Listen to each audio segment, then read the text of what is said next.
In this video, I will show you how to fix fail to fetch access token issue on Meta AI app.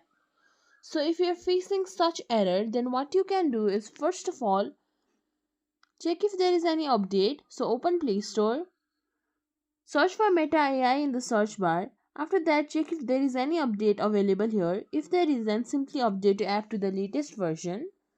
Then the next thing that you can do is simply click and hold on to the Meta AI icon. Then go to app info, click on force stop, then confirm it.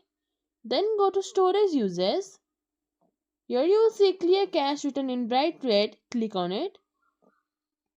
After that you can go back. Now the next thing that you need to ensure is that any VPN or proxy is not turned on. If it is turned on, then simply turn it off. Then what you can do is you can try reconnecting to your main Meta account. And if the error still persists, then what you can do is simply wait for some time, and it might be Meta's internal issue. It will be fixed in a while. One last thing that you can simply try is click and hold on to your power button.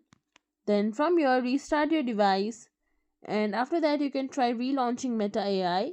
And that's it. If you think this video was helpful, please like, share, subscribe to our channel, and thank you for watching.